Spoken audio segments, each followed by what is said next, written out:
everyone, welcome back to my YouTube channel. Thank you so much for tuning into episode 3 of Spooky Story Sundays. If you don't know me, my name is Olivia.Hotchkiss, and every Sunday I will give you a true horror story while I do my makeup. And it's a new series that I've decided to start called Spooky Story Sundays. If you want your story to be featured on Spooky Story Sundays, all you have to do is DM me on Instagram and I will tell your true ghost story here. But this is fully inspired by SARIAN. She's a fellow YouTuber who does her makeup every Monday while talking about a murder mystery. So if you want to check her out, I will link her YouTube in the description. And yeah, you can go ahead and click on your videos. She will be here for you every Monday and I will be here for you every Sunday. Today's episode is about the ENFIELD Poltergeist. And if you don't know, The Conjuring 2 is actually based on this story. If you didn't see last week's episode, I talked about Exorcism of Annalise Michelle. Disclaimer, in this video I talk about possession, haunting, and I play some rather frightening audio. Your discretion is advised. So this case revolves around a poltergeist, which if you don't know, a poltergeist is a bunch of malicious spirits that choose to live within the home and basically wreak a bunch of havoc. So the ENFIELD Poltergeist takes place in the 1970s. It's always the 1970s. Peggy Hodgson, the mother of 4, had moved into a beautiful new home in ENFIELD, London. So how it started was the 2 daughters, Janet and Margaret, who were 11 and 12 at the time, had told their mother Peggy, and I quote, "We told our mom the chest of drawers was moving towards the bedroom door," Janet said on TV back in 2012. But their mother had responded and just told them, "Oh, don't be silly. You guys are just being goofy. You're goofy kids." Peggy was in denial even after she stated that she'd heard strange noises coming from her daughter's room. When she went upstairs to see what her daughters were up to, she said that she stated her children, Margaret, who was 12, and Janet, who was 11, were huddled up in a corner, just like completely like terrified off their rocker. Peggy stated that she didn't believe what the children were saying until this similar incident happened where she heard noises, and so she went upstairs to go and see what these noises happened to be about. But this time she actually witnessed the drawer move from one side of the bedroom to the other and close the door, and then like the drawer came up against the door, preventing her from being able to open it. So ultimately she had to run to her neighbor's house and be like, "Please help me, my children are trapped in their own bedroom." And the neighbors were named Vic and Peggy Nottingham. And when Vic had gone to investigate and help the girls, he stated that he heard strange noises coming from around the home. The neighbors had called the police, but it was deducted a non-police matter due to the fact that there was no like hard evidence that anything was really happening. Later on, though, police do actually get called and do an investigation, because I think it's like the 3rd or 4th time that they are in fact called. And one officer stated that he had witnessed a chair move from one corner of the room to the other. But once again, the officer decided that he was going to call it off and deem it a non-police matter. The paranormal unfortunately got worse from there, especially after the cops left. The Hodgsons reported to have suffered with very intense paranormal activity for a total of 18 months. The paranormal activity included things like furniture literally being overturned. Awesome. Toys were literally tossed across the room. Random banging on the walls. So for example, when the kids were trying to sleep, or even the mother was trying to sleep, they would just like bang, bang, bang, bang. I'd bang back. I'd be like, "I'm trying to get some damn sleep." Peggy even went as far as stating that she actually witnessed her children levitate in front of her own eyes. And they didn't move. They didn't think like, "Let's just go. Let's just leave." Some of the weirder paranormal activities that happened were cups would just randomly fill with water. Things would also combust. It would burst into flames. For example, a computer could just be sitting on the countertop and then it would literally burst into flames. What would you do if you saw that? Just doing some work and like, "I'm just gonna go get some water." You go grab a glass. The computer bursts into flames and you look at the glass in your hand and it's like filled with water. The events actually did get scarier, as the family stated that they eventually began to hear voices. That was definitely, I think, what got them to want to have the press know what was happening. So Janet, when she was sleeping one night, stated that the scariest occurrence for her was when a curtain, because she has curtains, when her curtain wrapped itself around her neck and actually proceeded to strangle her in her sleep. Last week when I was recording, oh my god, my boyfriend decided that he was gonna start playing something on Spotify. And my TV turns on because Spotify from his phone decides to link up to the Chromecast on my TV. I kid you not, I almost pissed myself. Now, all these scary occurrences were happening. How did word actually get out about the ENFIELD poltergeist? After all the scary incidents continued, Peggy had decided that she was going to call a very popular UK publication called the Daily Mirror. She had asked for them to come and investigate the supernatural that was going on within her home.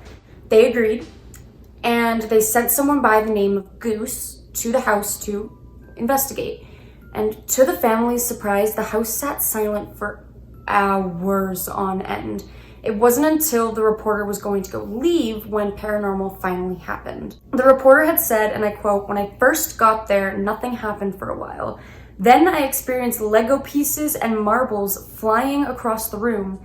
And the extraordinary thing was, when you picked them up, they were very hot." End quote. Goose had told a writer, and he stated, "I was standing in the kitchen and the t-shirt had leapt off the table and it flew onto the other side of the room while I was standing right by it." End quote. As the Lego and marble was just like jostling itself around the room, the investigator was actually like pinted in the eye with a Lego piece.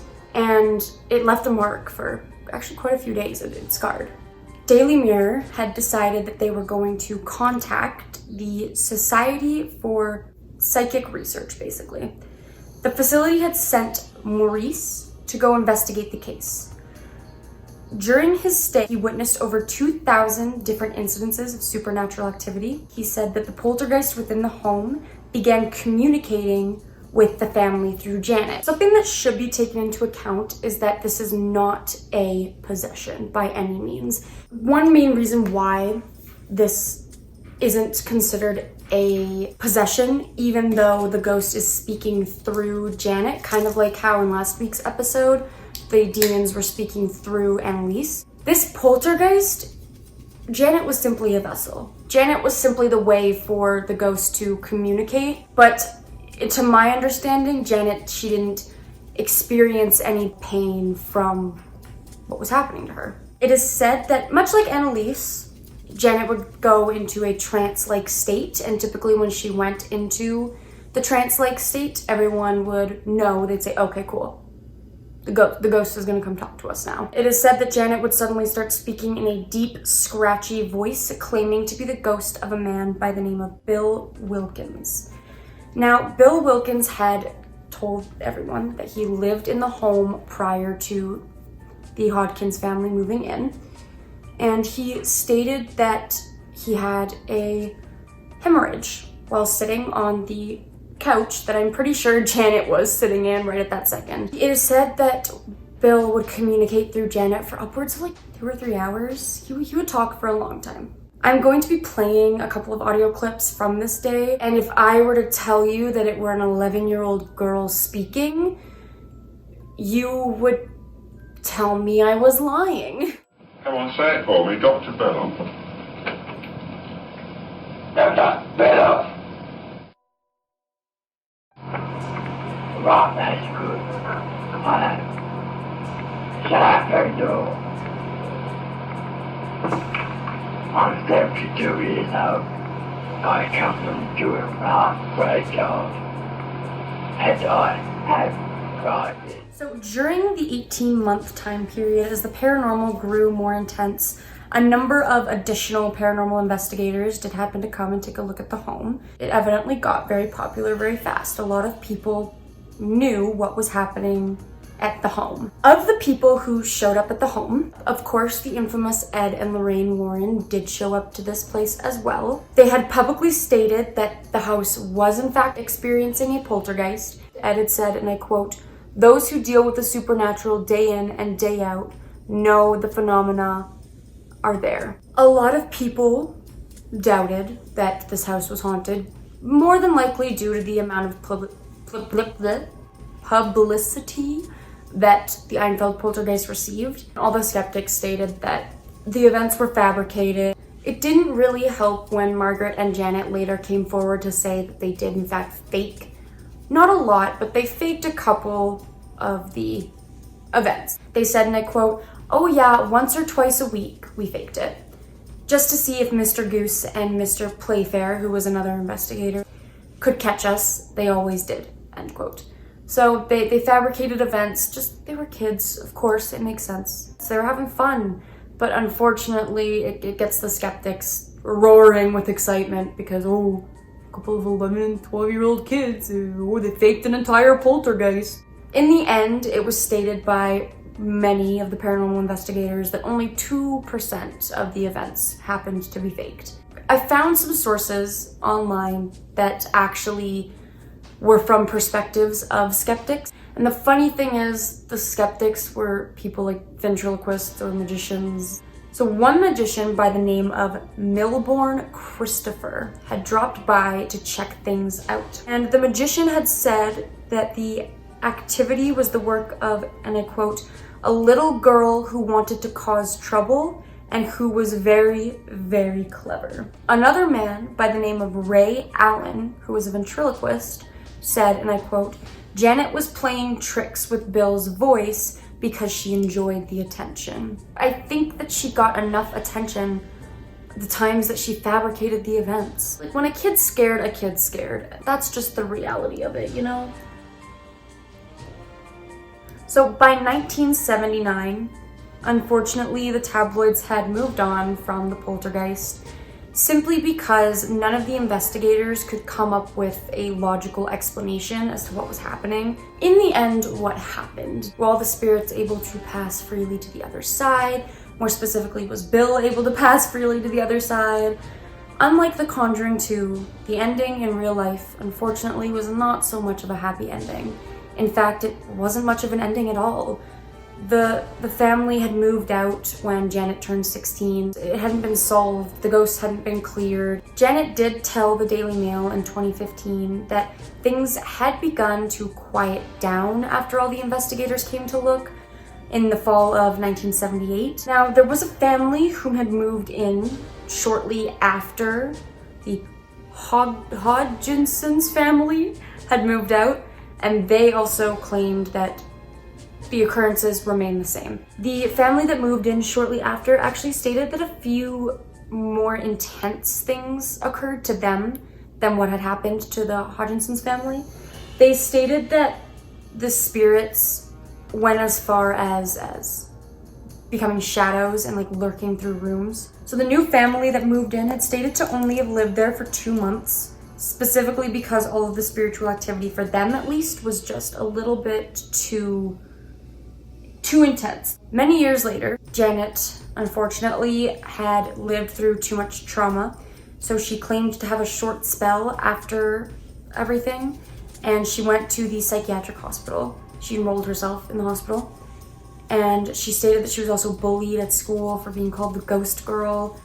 Now, 40 years later, after all this took place, Janet and Margaret both state that although they did manage to move on from the poltergeist, unfortunately, they couldn't really move on from the trauma that it caused. They say, "The haunting stays with you."